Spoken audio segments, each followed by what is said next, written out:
काल आणि आज विधिमंडळामध्ये जनसुरक्षा कायदा ते कुठे ते या नावाने एक कायदा आणला जातोय. काल खालच्या सभागृहात बहुमताच्या जोरावर तो मंजूर करण्यात आला. साहजिकच आहे, सत्ताधारी पक्षाकडे 5वी बहुमत आहे आणि त्याचा ते उपयोग किंवा दुरुपयोग करतायत. आमचा याला नेमका विरोध कशाला आहे हे जेवढे सदस्य आमच्याकडनं बोलले, मग अनिल परब आहेत, अभिजित आहेत, सचिन अहिर आहेत, यांनी स्पष्ट शब्दात सांगितलेलं आहे. सरकारने म्हणजे आपण म्हणतो ना काय कथनी और करणी त्याच्यामध्ये फरक आहे तसं दिसतंय. सांगताना ते सांगतात की नक्षलवादाचा बिमोड करायचा आहे, दहशतवादाचा बिमोड करायचा आहे, परंतु या बिलामध्ये या कायद्याचा जो काही मसुदा आहे त्याच्यामध्ये कुठेही नक्षलवाद किंवा दहशतवाद असा उल्लेख नाहीये. सुरुवातीला फक्त कडवी डावी विचारसरणी, कडव्या डाव्या विचारसरणीच्या संघटना. आतापर्यंत मी कडवे वाल हा शब्द ऐकला होता, कडव्या डाव्या हा शब्द प्रयोग पहिल्यांदा ऐकतोय. डावा आणि उजवं याच्यामधला नेमका आता आपल्याला फरक करण्याची आवश्यकता आहे. साधारणपणे शिवसेना आणि त्यावेळेला भाजपा वगैरे आम्ही सोबत होतो. आम्हाला उजव्या विचारसरणीचे म्हणायचे आणि आम्ही आहोत, कारण आम्ही धर्म मानणारे आहोत सगळेच, आणि सगळेच मला वाटतं धर्म मानणारे आहेत. डावी विचारसरणी खरं म्हणजे डावा आणि उजवं करण्याची गरज नाही, पण आपल्या संविधानाच्या प्रस्तावनेमध्ये जे काही लिहिलेलं आहे त्याच्यामध्ये सर्वसमावेशकता आहे. समानता, सामाजिक न्याय, व्यक्ती स्वातंत्र्य, आणि मोदीजींनी सुद्धा सबका साथ सबका विकास म्हणजे ही डावी विचारसरणी आहे का उजवी विचारसरणी आहे हा फरक त्यातून कळत नाहीये. आम्ही या बिलावरती बोलताना जर देशविघातक शक्तींचा बिमोड करायचा असेल तर आम्हाला विचारण्याची गरज नाही. आम्ही नक्कीच सरकारसोबत आहोत, राहू आणि राहणार, त्याच्याबद्दल दुमत असण्याचं कारण नाहीये. परंतु तुम्ही राजकीय हेतूने प्रेरित जर का हे बिल आणत असाल आणि तसं त्याला वास येतोय, कारण मी म्हटलं तसं की याच्यामध्ये कुठेही नक्षलवाद वगैरे वगैरे असा काही शब्दच नाहीये. मात्र धोकादायक जो शब्द आहे तो मी तुम्हाला मुद्दामून वाचून दाखवतो. हे केवळ आम्हालाच नाही तर तुम्हाला सुद्धा लागू होत आहे आणि तमाम जनतेला ते कधीही लागू शकतात. त्याच्यामध्ये जे म्हटलेलं आहे, बेकायदेशीर कृत्य याचा अर्थ एखाद्या व्यक्तीने किंवा संघटनेने केलेले जे सार्वजनिक सुव्यवस्था, शांतता व प्रशांतता यास धोका किंवा संकट निर्माण करते असे, किंवा जे सार्वजनिक सुव्यवस्थेमध्ये हस्तक्षेप करते किंवा ज्याचा हस्तक्षेप करण्याकडे कल आहे असे, किंवा वगैरे वगैरे म्हटलेले. त्याच्यात कुठेही दहशतवाद, नक्षलवाद हा शब्द नाहीये. म्हणजे हे सर्वसामान्य जनतेला सुद्धा कधी कुठेही उचलू शकतात आणि तुरुंगात टाकू शकतात, जे आतापर्यंत चाललेलं आहे. पूर्वी जसं मिसा कायदा होता, जसा टाडा कायदा होता, तसंच हा आता जनसुरक्षा कायदा आणलेला आहे. मला असं वाटतं याचं नाव जनसुरक्षेच्या ऐवजी भाजपा सुरक्षा कायदा केला पाहिजे, कारण भाजपच्या विरोधात जो बोलेल तो जणू काही देशद्रोही आहे असा त्यांचा तो समज आहे.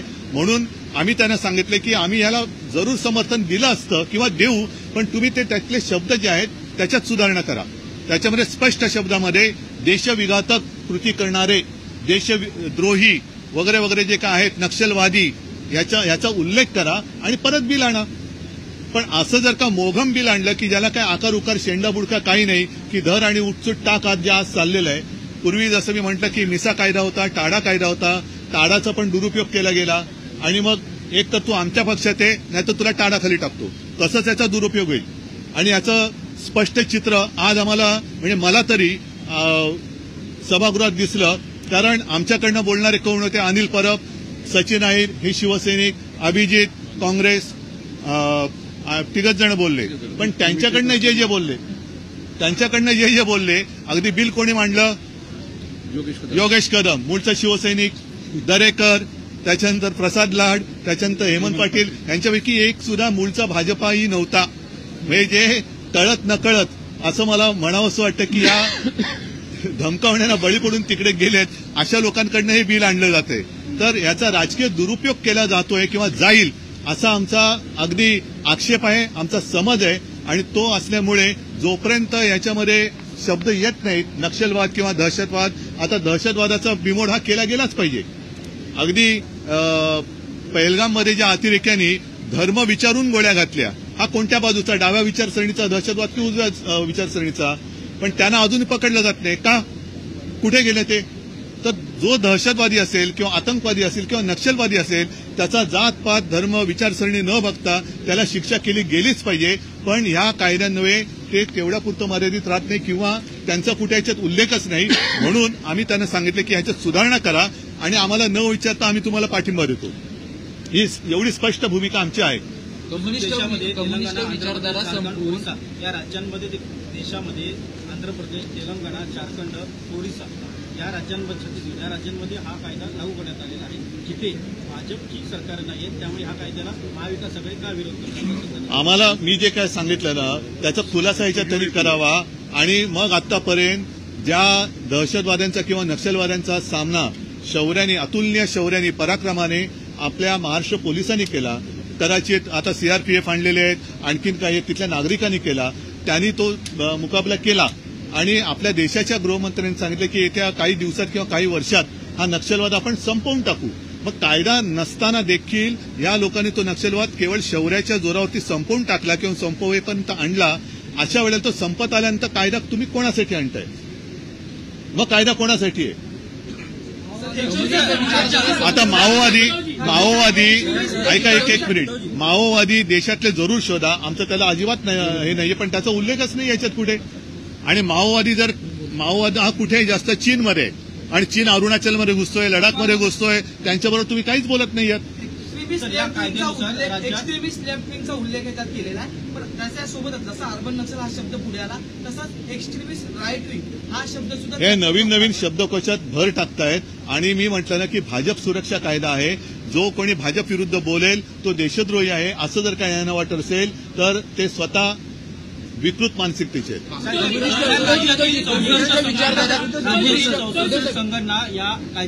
त्या 64 संघटनांची नावं जर तुमच्याकडे असतील आणि त्या देशविघातक कृत्य करत असतील असे पुरावे असतील तर तुम्ही त्यांच्यावर बंदी घालू शकता.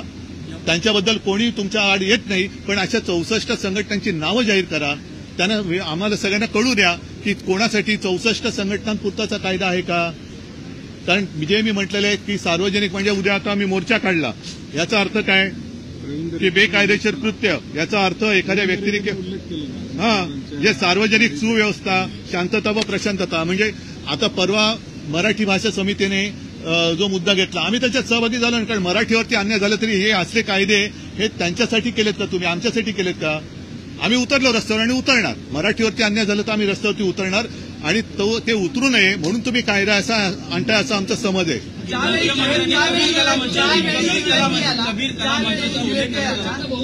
अनेक विद्यार्थी ज्यावेळी युएपीए आला त्यावेळी अनेक विद्यार्थी संघटनांवर जो तो थेट अटॅक झाला. त्याच्यानंतर आता हा कायदा विशेषतः कबीर कला मंच विद्यार्थी संघटना. पण माझं काय म्हणणं आहे की 64 संघटनांची नावं जाहीर करावी, त्यांनी केलेली पापं जाहीर करावी आणि जर गुन्हेगार असतील तर कारवाई करावी.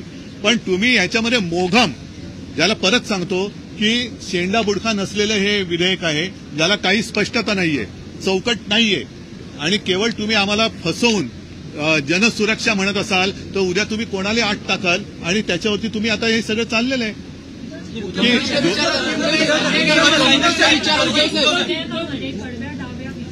म्हणजे काय कडवी डावी म्हणजे काय? कडवी डावी म्हणजे काय? ऐका मी अरे पण विधेयक मी आणलेलं नाहीये. हेच तुम्ही जे विचारताय तेच मी विचारतोय त्यांना की कडवी डावी उजवी, कडवी उजवी, मग मधली डावी, मधली उजवी म्हणजे काय नेमकं ते सांगा ना. आणि एक मिनिट, आणि आपल्या संविधानामध्ये त्या प्रस्तावनेत लिहिलेलं आहे की सगळ्यांना समान संधी. मग आता गाडगेबाबांची जी दशसूत्री होती ती काय आहे? भुकेलेल्याला अन्न, तहानला असेल त्याला पाणी, जो बेघर असेल त्याला म्हणजे काय? आता तुम्ही 80 कोटी लोकांना राशन देताय ना, मग कोणती विचारसरणी आहे? सबका साथ सबका विकास. मग काय? मग तुम्ही याच्यामध्ये बिलामध्ये तसा स्पष्ट उल्लेख करा, आम्ही देतो पाठिंबा. पण तुम्ही काही त्याच्यामध्ये नसताना मोघम बिल आणाल आणि देशप्रेमाचे उमाळे आलेले दाखवाल तर हे देशप्रेम तुमचं खोटं आहे, झूट आहे.